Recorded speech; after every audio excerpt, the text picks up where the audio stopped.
Alright folks, buckle up because today we're diving into one of the most brutal and terrifying weapons that turned the Pacific theater into an absolute nightmare for Japanese forces during World War II. We're talking about white phosphorus rounds fired from bazookas, a weapon so devastating that the enemy literally called it White Death. And trust me, once you hear what this stuff could do, you'll understand why. So let's rewind to the early 1940s. The US military had just rolled out this new rocket launcher, the M1 Bazooka. Pretty sweet piece of hardware, right? Named after a goofy musical instrument that comedian Bob Burns played. But don't let that fool you. This thing was no joke. It was designed to punch through tank armor, blow out fortifications, and generally ruin someone's day from a safe distance. But here's where things get wild. Some genius, and I mean that in the most terrifying way possible, decided to load these bad boys with white phosphorus rounds. We're talking about M10WP rockets that turned the bazooka from a tank killer into something straight out of a horror movie. Okay, so white phosphorus, or Willie Pete as the guy's called, it is basically chemical warfare wrapped up in a nice explosive package. This stuff ignites spontaneously when it hits oxygen. We're talking temperatures around 5,000 degrees Fahrenheit. That's hotter than most industrial furnaces. Folks, when one of these rounds detonates, it doesn't just explode. Oh no, it creates this hellish cloud of burning particles that stick to everything: skin, clothing, equipment, you name it. And here's the kicker: you can't put it out with water. In fact, water sometimes makes it worse because the phosphorus can reignite once it dries. The only way to stop it is to completely smother it or let it burn itself out. Imagine being on the receiving end of that. Absolutely terrifying. Now, let's talk about why this weapon scared the living daylights out of Japanese soldiers. Picture this. You're dug into a bunker on some godforsaken island in the Pacific. You've got reinforced concrete, logs, sandbagged works. You feel pretty safe, right? Wrong. Suddenly, there's this whoosh sound, and a bazooka round slams into your position. But instead of just an explosion, you get this blinding white burst that fills every crack, every crevice, every inch of your bunker with burning chemical hell. The smoke is thick and toxic. The heat is unbearable. Your buddies are screaming as the phosphorus eats through their skin. There's nowhere to run, nowhere to hide.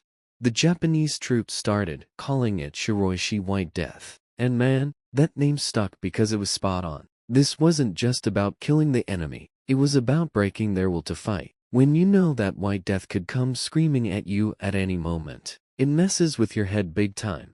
So here's how it went down in the Pacific. The Marine Corps and Army infantry units were facing some of the most heavily fortified positions imaginable. The Japanese weren't messing around. They built bunkers, pillboxes, and case systems that could withstand conventional artillery. Flamethrowers worked, but you had to get way too close for comfort. Enter the bazooka with WP rounds. American troops figured out pretty quickly that these things were perfect for clearing out fortified positions. A two-man team could set up, aim, and fire from a relatively safe distance, about 300 yards or so. The white phosphorus would penetrate bunker openings, ventilation shafts, and firing slits, then unleash absolute chaos inside. But it wasn't just about bunker busting. These rounds were also used for marking targets, creating smoke screens, and psychological warfare. The mere sight of that distinctive white burst was enough to make Japanese defenders think twice about holding their positions. Some would literally abandon fortified positions when they saw WP rounds being deployed nearby.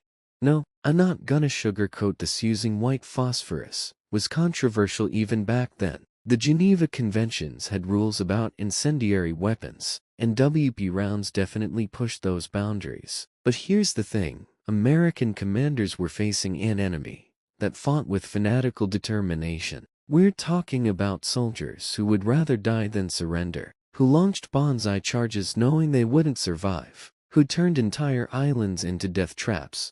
The brass made a calculation: use every weapon at our disposal to end the war faster and save American lives. And white phosphorus was definitely in that arsenal. Was it pretty? Hell no. Was it effective? Absolutely.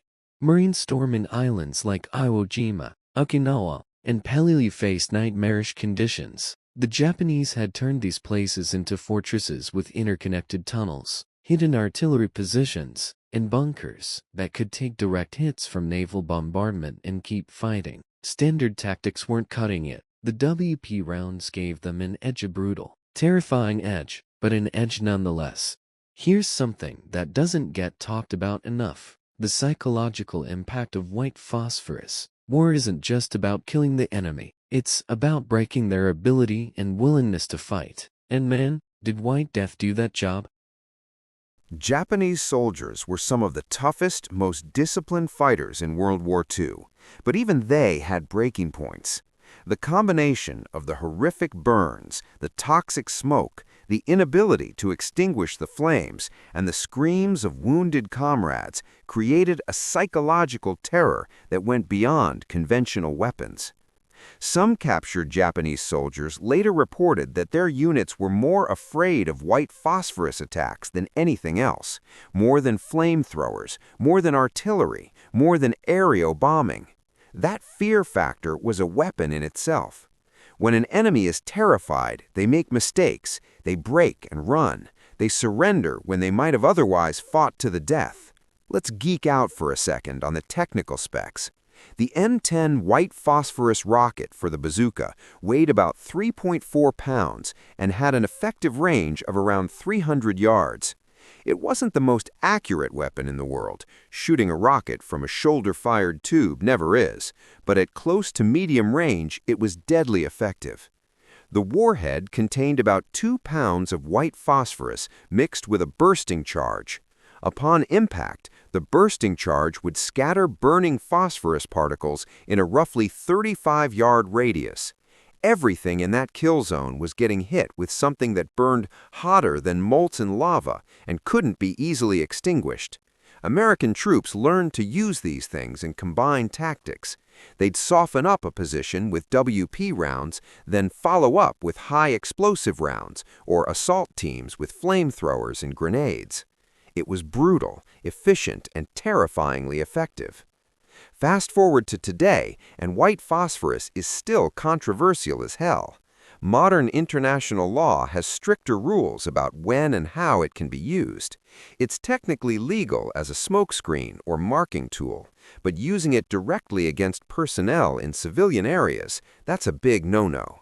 But back in World War II, the rules were different and the stakes were higher. The U.S. was fighting an enemy that had attacked Pearl Harbor, that committed atrocities across Asia, and that showed no signs of surrendering. In that context, white phosphorus rounds were just another tool in the arsenal. A horrifying tool, sure, but one that helped bring the war to an end. Let's not forget the human side of this story. Japanese soldiers who survived white phosphorus attacks often suffered horrific injuries, deep burns that went down to the bone, respiratory damage from toxic smoke, and psychological trauma that lasted a lifetime. American soldiers who used these weapons also carried the weight of what they'd done. War doesn't leave anyone untouched. But here's the cold, hard truth. Every weapon used in World War II was designed to kill and maim.